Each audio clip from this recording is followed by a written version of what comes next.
गसाइगाव सहरा जोबोद गुरुत्वपूर्ण जोंनि इंटरस्टेट बॉर्डरनि मोनसे सहर बियो गसाइगावआवनो प्रथम जोंनि बिटिसि आव हाबजेनो आसामाव हाबजेनो गसाइगाव सहरानो बे सहरा बिराद सम्भाव्यपूर्ण मोनसे सहर बेखौ मोजां सहर आरो गोख्रों सहर बानायनायाव जोंनि अर्बान डिपार्टमेंट बिटिसि नि अर्बान डेभलपमेंट डिपार्टमेंटआ नोजोर होगासिनो दं आरो फैगौ दिनाव गसाइगाव सहरा गोख्रों आरो मोजां गिदिर सहर जागोन।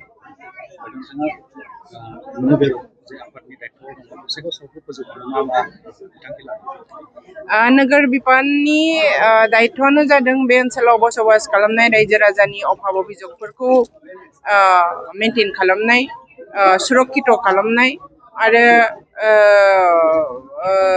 हाइजिन मोनसे मेनटेन खालामहोनाय गतिके जोङो अर्बान डिपार्टमेंटआ बेनि प्रति खरा नोजोर होनानै दङ। जोङो गसाइगाव सहरखौ जोङो फैगौ दिनाव नागरिक समाजखौ सुरक्षित खालामनो थाखाय जोङो मा हाबाफारि मावनांगौ बेखौ जोङो इतिमध्ये परिकल्पना खालामदों आरो फैगौ दिनाव जोंनि बे अर्बान पौरसभानि जोंनि कमिटिजों जों जगाजग खालामनानै बेखौ रायजोफोरनो बानायनानै होनायनि थाखाय जों थिरांथा लादों।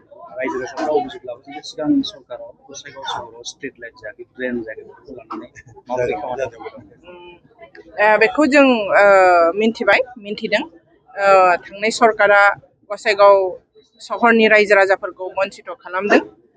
गसाइगाव सहरखौ सहरनि मुगा होनो थाखाय होनायनिफ्राय होनो हायाखै गतिके एबार जोङो गसाइगाव सहरखौ गोदान मुगा होगोन। रायजो राजाफोरनि मेइन डिमान्ड जे डिमान्डखौ बिसोरो थांनाय 5 बोसोराव खालामफुंहोनो हायाखै स्ट्रीट लाइट आरो ड्रेनेज सिस्टेमफोरखौ जोङो एबार खालामफुंगोन।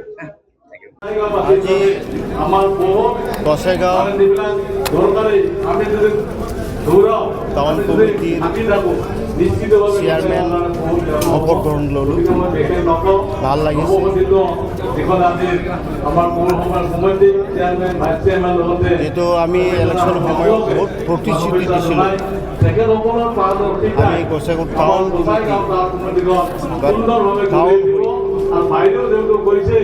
ইয়াত বহুত সমস্যা আছে এই সমস্যাটো কাম কৰিবৰ কাৰণে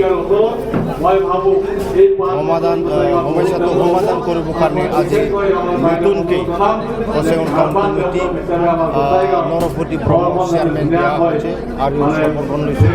ভাইচ চেয়াৰমেন হিচাপে বাচু চাহাক ভাল লাগি আছে। মোৰ এই সমষ্টি মই যিটো প্ৰতিশ্ৰুতি দিছিলোঁ মই একেলগে মিলি আমি গসাইগাঁও টাউনক ডেভেলপ কৰিম। ইলেকশ্যন সময়ত মই ৰাস্তাৰ কথা কৈছিল, এই নদীৰ দালাঙৰ কথা কৈছোঁ আৰু ডিভাইডাৰৰ কথা কৈছোঁ, ষ্ট্ৰীট লাইটৰ কথা কৈছোঁ। আজি ইয়াত মই মিটিংটো কোৱা হৈছে।